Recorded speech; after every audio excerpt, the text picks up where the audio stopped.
Okay, good morning, ladies and gentlemen. I'm Colonel Kathy Turner, the Chief of Media Relations Division for Army Public Affairs. We've got the Honorable Ryan McCarthy, Secretary of the Army, and General James McConville, the Chief of Staff of the Army. Secretary McCarthy and General McConville will begin today's press conference with brief opening remarks. We'll then open it up for questions. Please wait for me to call on you. Let's try to keep it to one follow-up so we can get as many questions as possible in the time allotted. Also, when asking your question, I ask that you please identify yourself and your news organization. Mr. Secretary, over to you. Well, I've been talking all morning, so I thought I'd let the Chief kick us off here. General McConville.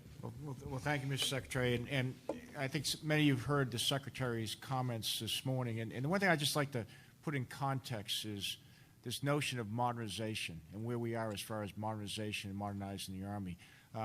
If you go back to the 1970s and 1980s, that was the last time we did a major modernization of the Army. We're coming out of the Vietnam War, and we realized that we were in a time of great power competition with the Soviet Union, and that's when we came up with new doctrine. We called it air-land battle.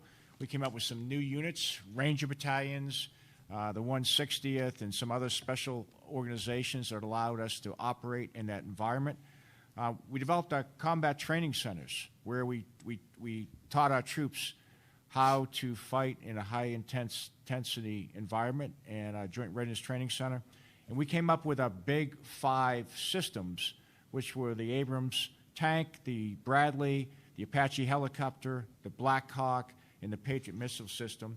And then as far as personnel, we came up with the all-volunteer force. And that fundamentally kind of set the stage for the Army that we have been incrementally improving over the last about 40, 45 years. So you say, well, where are we today? Well, today we find ourselves in a time of great power competition. Great power competition does not necessarily mean great power conflict, but we are modernizing the Army to do that. So we are coming up with a new concept called multi-domain operations. Very similar to air-land battle, except it sets us up for an environment where we'll be contested in every single environment. We're standing up new organizations. We stood up new organizations in the 70s, 80s, and today we're standing up organizations, the Multi-Domain Task Force, which we're reorganizing our cyber command so that we can operate within the intelligence, information, cyber, electronic warfare, and space regimes. We've stood up security force assistance brigades that allow us to compete below the level of armed conflict and advise and assist our partners.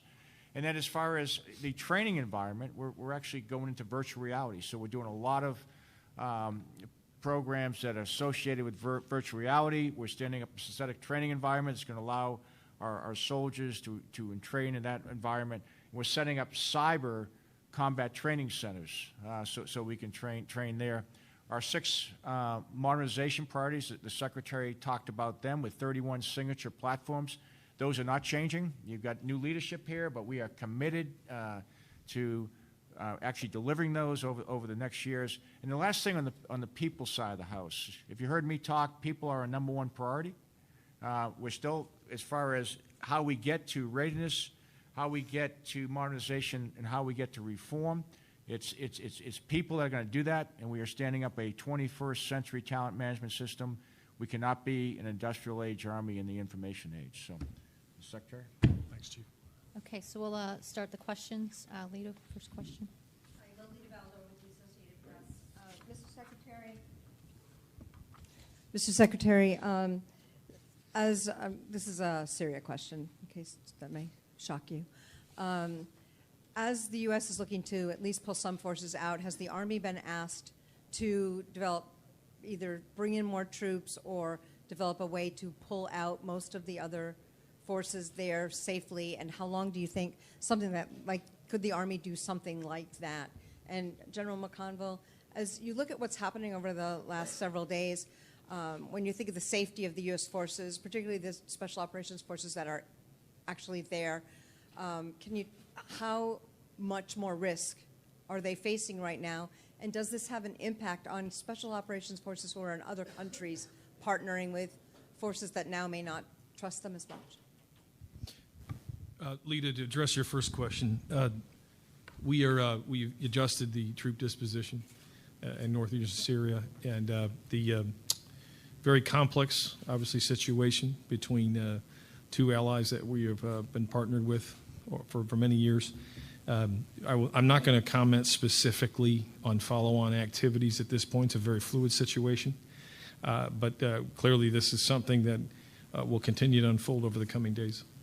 The other thing I can add to that, though, the safety and security of our soldiers, the American soldiers and our partners there, is a key consideration in every decision that's being made. And what about what impact this has on others in other countries? Well, again, we are working very closely with our partners to make sure that the safety and security of their soldiers and our soldiers is a top priority. Okay. Hi, Tom Vandenbroek with USA Today. My colleagues and I have spoken to soldiers over the past several days who say that the decision to withdraw has been a profound betrayal of the Kurds. How do you explain to soldiers that that's not so? Either one of you, please. You have to take the time to explain to your soldiers about the complexity of the situation. That we have had partners, we're partnered with both nations that have had tense. Both of these partners, the Kurds and the Turks, conducting complex combat operations. You have to explain to them that they obviously the equities of how we've conducted operations against ISIS are very much aligned, but where the challenges that they've had historically between the Kurds and the Turks, that's an issue that's been going on for years. So when the partners have different equities, you have to take the time and explain the differences between soldiers and the choices that we have to make at the national level. Just one follow-up. How does this decision to withdraw improve America's national security interests? Either one of you. We're trying to make sure we don't have a challenge with a NATO ally. So there's a lot of work that has to be done between us and the Turkish counterparts. Secretary Esper and General Milley working very hard at their level with partners to continue to communicate and try to create that buffer zone to try to prevent hostilities. Sydney. To ask about something you probably actually are allowed to talk about, Sydney Freeberg, Breaking Defense. Listening to your speech this morning, I heard, obviously a lot of familiar themes, but also some themes that you'd stress, I think, more than have been in the past, like rapid deployment to Europe, like information warfare. Obviously, you guys have been on the team for for years now. There's a lot of continuity, but if you don't learn new stuff, you're probably dead. So, what are the changes in emphasis that we're seeing within the context of a consistent Big Six and a consistent shift to great power and competition, like deployability, like information warfare, for example? I'll go first, and I think the chief should definitely comment here too. If you look at home station training and CTCs, that's, to use a sports metaphor, it's like individual reps where you're hitting a sled and you're playing catch, but then to get to a point where you're deploying at brigade, division-size elements under wartime-like conditions, that's where you're really getting those preseason games. You're really getting ready to do the business of combat operations. So it takes a lot more effort, a lot more sophistication to have that global projection. And those are, the way I described it, muscles that we hadn't been training on for a long time. But over the last several years, we've been really hitting hard with that and doing it, with the real-life conditions where emergency deployment readiness exercises and you're moving out within a couple days for heavy units. And doing it all over the world under conditions that we have not had in many, many years, of sending units to places like Palau in Thailand where we had not had the robust training exercises that we've had for many, many years. Chief? No, I think over the last two or 3 years, General Milley, my predecessor, did a fantastic job of taking our units and getting them ready for whatever mission that they would be able to be doing. And I term that tactical readiness, that the brigades, the battalions, they can do their mission and they're ready to do them. And on line with what the Secretary was saying is we're looking at strategic readiness. It's one thing to have a unit ready. The second piece of that is making sure you can get that unit to the place it needs to be. We use the term from the National Defense Strategy of dynamic force employment. And so we want to be able to do that. We want to make sure that we can mobilize them, we can deploy them. We have the strategic lift to make that happen. The ports are there to receive them, and then we can employ them in whatever area they need to be employed. And we see that as a deterrence factor for those who may be taking a look at what capabilities the United States Army has. And as the Secretary said, we anticipate a very large exercise in the UCOM theater. We're calling it Defender 20, and then we'll follow up with a small exercise in the Pacific, and then maybe a larger exercise next year. Okay, go ahead. Judy in the center. Hi, Matt Baynard, Defense Daily. You've both mentioned the priority to sticking to the 6 priorities. I was wondering if, do you believe that there's the flexibility built in to be able to handle adjustments that might come from the effects of a CR, potential declining budgets, adjustments to competition like we, potentially with OMFE, that moving forward in terms of there potentially only being one competitor. Is that level of flexibility built in for the 30 or so programs under the 6 priorities? Continuing resolutions, there's no flexibility. You lose buying power immediately. We could lose potentially upwards of $7 billion worth of buying power for our research, development, acquisition accounts. Just that alone, because of continuing resolutions. From a readiness standpoint, commanders can't buy parts. They reduce training events. The whole machine starts to slow down. So if there is one out there, I don't know what it is. So we have to get a budget deal. It's on the table. We need to work hard with Congress to get this done, which will give us 4 years in a row of disciplined, focused investment. We have prototypes landing all over those 6 portfolios, and they're showing results. And so that would be an exciting time for us to make some hard decisions and start to scale them across the formations. We got to get a budget deal through. Yeah, we have to modernize the Army, and we can't do it without the resources. And if the resources come slow, it's going to just slow us down, and we need to field this equipment at the speed of relevance. Ryan. Thank you. Ryan Brown with CNN. Just to follow up on one of the earlier questions, it is unusual to hear U.S. service members, particularly soft personnel, speak so openly with the media about how they're feeling, feelings of betrayal, feelings of disappointment, damage to future partnerships. Are you worried about the impact that this is having on morale of U.S. personnel, because given this unprecedented level of open conversation about this issue?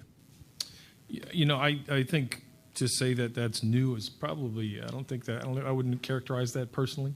I think more and more soldiers are very candid about how they feel. And, I like candor. It's important to have that. You obviously don't want to have a disobedience, but it's definitely, they have to have opinions. Everybody has opinions. They have a war of ideas, but ultimately, when national policy decisions are made, we salute and move out.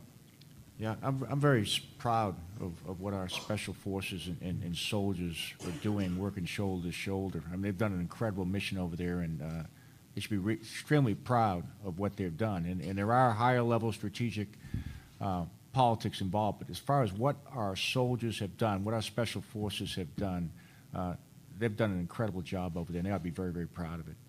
Thank you.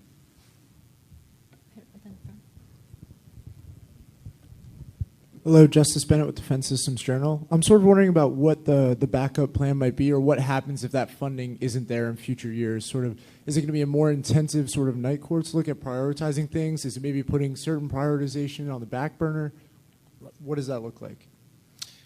We will have nothing but hard choices in front of us. When 60% of global demand is filled by the U.S. Army, readiness has to be number one. We have to continue to grow the force. Because as the chief will tell you, the bog-dwell ratio's got to get better. So from a readiness standpoint, you're very fixed with your balance sheet. Over half of it is tied up in people and operations and maintenance. So when you hear us use words like ruthless and aggressive, we have to be within the research, development, and acquisition accounts, because you're very fixed with what you have. And every investment program has divestiture. So we're going to make hard calls on weapon systems that mature enough, fast enough, and that we can pull through that modernization knothole. So I see more of that coming in the future.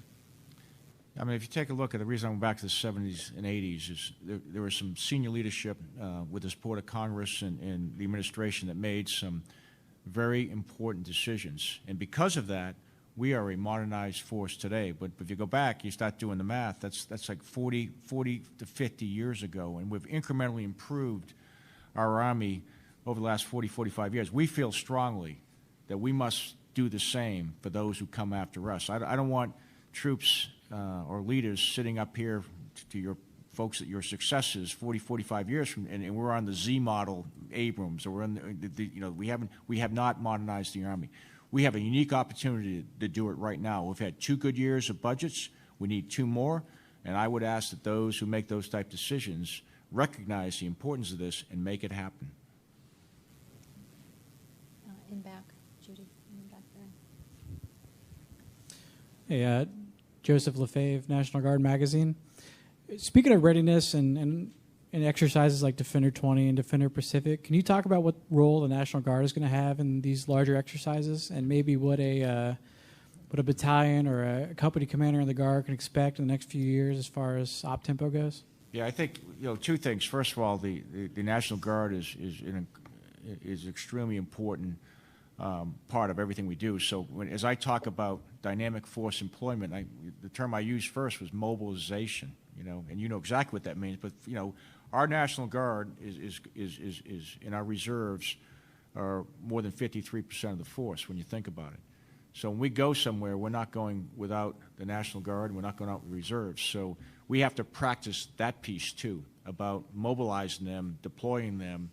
And we anticipate on these exercises, the unit that's involved in the rotation will actually do that. They'll get a chance to get mobilized, they'll deploy, they'll participate in the exercise, and then they'll come back. And then the second thing on op tempo, we are concerned about the op tempo on some of our Guard and Reserve units. And I'm working with the director of the Army National Guard to see where we can find opportunities to reduce that op tempo. They've been going about 1 to 4. We think 1 to 5. I'm not going to promise them 1 to 5, but that's what we think is the sweet spot for deployments for the National Guard.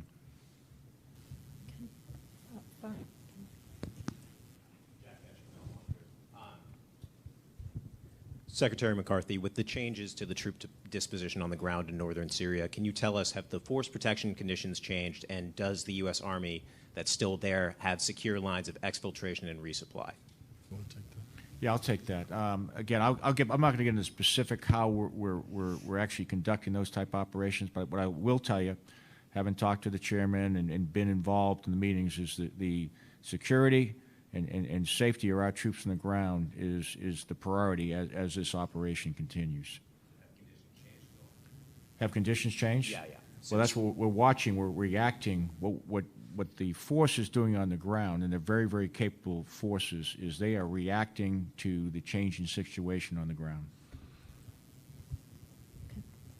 Next question. Up and back. Right by you, Judy. Good morning. Ken Kreitzer, Sons of the American Legion Radio. There was several billion taken out of the federal budget for military bases improvements. West Point had 4 projects that were put on deferment. How long does it take for those projects to come back into the budget so that they can be started up, do you think? Are you referring specifically to the National Emergency to Finance initiatives on the border? Yes, sir. Okay. It could come back in a variety of mechanisms. There was discussion about potentially backfilling them with an amendment to the 2021 deal. I don't know where that stands. We could also look at that in the FY21 budget and 22 budget, but they're all very important projects. They've been deferred, and we're going to look at a variety of different ways to refill those. Okay. Over in the center, Judy. Hi, Lauren Williams with Federal Computer Week. You mentioned $700 million in investment in cloud, data, AI. What's the contingency plan should the money not come through? Also, should JEDI get delayed? That strikes to the heart of our concern about not getting a budget deal. Those are New Start dollars to address this extremely important architecture that we have to lay in so that we can move our data from weapon systems to make faster decisions on the battlefield, as well as making much more informed decisions from a business standpoint in places like the Pentagon. Without a budget, it's a New Start program, so it will sit and we'll wait. Okay, any other questions? Okay, Lita. I might regret saying Lita. Go ahead. I just wanted to ask a recruiting question. This year, you made the recruiting numbers, but by a small amount. Can you just give us a sense of what you're doing now to beef up the recruiting and anything new on marketing and bonuses? Do you have any money in the budget to do any of that, particularly considering the budget issues? I think we should both comment here. Yeah. First, really salute to Major General Frank Muth and Sergeant Major Tabitha Gavia, the leadership of Army Recruiting Command, to perform and hit target in the active force in this economy with 3.6% unemployment. We don't have a benchmark like this since 1969 when it was an all draftee force. So remarkable performance by them. When you talk about specifically the challenges we face, we readdressed our strategy to focus on 22 cities in the country. Obviously, to have a much more comprehensive and diverse group in our cohorts each year of men and women from all over the country, all ethnicities. But also, we needed larger sample sizes, quite frankly. You needed more people to have the target market. But with that, you need much stronger and more sophisticated marketing capabilities. We've hired a new advertising firm. We reorganized the marketing organization. But some of that is we have to rebuild the trust with the committees of jurisdiction in Congress, who withheld some of those marketing dollars from us in the last cycle. We're working very hard at that, have much better management processes in place and investments that we've made around the country. All the Army senior leaders in the Marshall Corridor there, we're all over the country meeting with mayors and superintendents of schools to try to get civic leaders at the local level to help become enablers for us on the ground. So it was a lot of much more leadership, if you will, but also changing their entire business model. And it really was that leadership of people like Frank Muth and others, their energy, tireless energy, that's improved our posture. But it's going to be harder. The economy is still going well, and we're in a fight for talent around the country. Chief? I just kind of follow up is, we are in a competition for talent, but when we take a look at the Army, we look at why would people want to join the Army, and what young people want is they want purpose. They want to be part of something bigger than themselves, and I think we offer that. They want belonging. They want to be on a team, and I think we provide that. And their parents want them a pathway to success. And what we're finding is, in a lot of ways, we've been too much for a family business. I have 3 kids to serve, and I appreciate the Army sending them to college and doing all those wonderful things. And I would like to give everyone else the opportunity for us to give them a pathway to success. But some of it is exposure. And as the Secretary said, the 22 cities, that's where a lot of young Americans live, and we've got to expose them to the Army and the military, and make sure they have a sense of what that all means. We live in gated communities now, where it's with the security factors, a lot of young men and women don't get a chance to see what the Army does.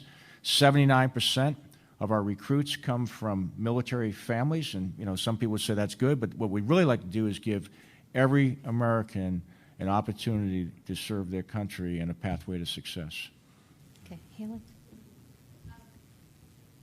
Healy Britsky with Task and Purpose.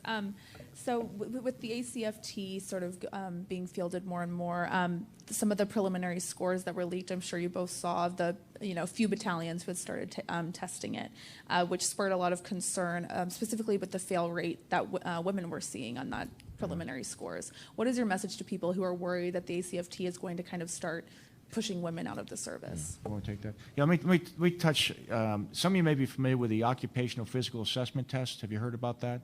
Okay, that is a test that we actually give to soldiers when they come into a recruiting station, to make sure that they're fit before they go to individual military training. When we first did that, we did the same thing. We put it out there and we tested soldiers who were actually in the Army, that already made it in the Army, and the results were abysmal. They were terrible. And we were really, quite frankly, behind the scenes, we were concerned because we had this dilemma. We want people to be able to succeed in the military, and if we can get them in shape before they go to initial military training, we knew we'd reduce injuries and we'd have better recruits. What we found was, once we made a requirement, the results completely changed. It was, a female soldier, 97% passed that, 98 to 99% passed that test. So what we're doing for the Army Combat Fitness Test is we're putting, first of all, we're getting the equipment into the units. It's going to take some time. We're putting strength coaches, dietitians, physical therapists, and giving the units all the tools they need to get people into shape. So they're going to have to do it. And we're seeing, and I talk to a lot of my female soldiers, and I have a female captain that kind of my daughter, and they're actually doing those repetitions, and we think it's a much better test that's going to facilitate them being better soldiers. So we've got some time. We just started. This is the first year of really diagnostic that units have it, but we believe it's going to fundamentally change the culture in the United States Army, a culture of deployability and fitness that we want to have. So we want people to live a healthy, active lifestyle, and this is going to help them do it. I would argue that we're the world's greatest health club. We pay people 5 days a week to work out, and we want to give them that opportunity to do that. And this is good. This is good training. And the young people that are coming in, they're all into CrossFit and functional fitness. So for them, this is very, very normal. Some of the all of us, I've been through about 3 different physical fitness tests, and I think this is really going to help the force. Okay, so we have time for one more question. In the back. Hi, Jared Serbu from Federal News Network. So 2 cyber questions. One is, you alluded to this, General McConville. Yeah. Have you signed off on General Fogarty's proposal to create an information warfare command out of our cyber? And then you also mentioned the cyber CTCs. Are those for cyber forces specifically or larger formations? What's going to happen there? We're looking very hard at that proposal. I think it makes a lot of sense, because if you see the way the other services are organized in particular, they have the unique task organization similar to what he's proposed. But some of it is we just got to put a lot of rigor and due diligence against it, because it would ultimately change the authorities of his command. So that's something we're going to tee up here and take a hard look at this fall. Yeah, the cyber, on the cyber side, it's really recognizing how we're operating below the level of armed conflict that's happening right now around the world. And so we recognize the importance of cyber, certainly. We recognize the importance of information operations. We recognize the importance of electronic warfare, and then even space. And so we are developing organizations. We don't have them completely right yet, but we're not waiting to get them right. We're waiting to get them out in the field. We're experimenting. We're doing simulation. We've seen people, not question us, well, you don't have all the people right. We're not going to have it all right. These are prototypes. Just like we do with equipment, some of these organizations are getting prototype. Some are bringing it in, and we're not waiting to get it perfectly right and all the pencils line up exactly right before we're rolling them out. Because we know we've got to be there. This has happened very, very quick. And we're doing the same thing on these cyber and eventually, we call it I2Qs, organizations that we're developing. All right, Mr. Secretary Chief, I turn it over to you for any closing comments. I hope you get down to the floor this week. It's more than just iron that you're going to see. It's really amazing how much, to the points that General McConville made in his opening comments, of just how we're changing our doctrine, how we're going to, basically our people, we're going to change who they are and how they conduct themselves in the fight. So you can learn a lot about these massive changes, because it is more than just buying materiel. It's how all these pieces come together. I am going to get to walk the floor 3 times this week. I'm pretty excited about that. Free from what did I say earlier today? The shackles of PowerPoint slides. So this is a pretty exciting week for me. I think we'll get to see a lot of you down on the floor as well. I know that General Hanna's made some arrangements so that the media could have cutouts down on the floor so you can interview leaders as they're walking through and getting impressions throughout the course of the week. And again, thanks for coming. Chief? I'll just close with we've got a lot of great initiatives that are going on. It's really our job to deliver them. You know, we're in the new uniform. It takes, you know, we're a large organization, and people ask, well, what's changing? You know, you've got the undersecretary and the vice chief, and now the secretary and the chief. So what I see is this is continuity. It's continuity that's going to allow us to deliver the priorities that we actually have been talking about for quite some time. And it takes, you know, 4 to 6 years to get irreversible momentum that we do not want to lose. And that's why we are really concerned about a continuing resolution, especially a continuing resolution that goes for a significant amount of time. We have the momentum on our side right now. We must modernize the Army, and we need the resources to do it. Thank you very much. All right, ladies and gentlemen, I ask that you be seated while the Chief and Secretary depart. And then just to remind you, if you have any follow-ups, just hit up my team in the Media Relations Division. We'll do our best that we can to get you those answers. Thank you.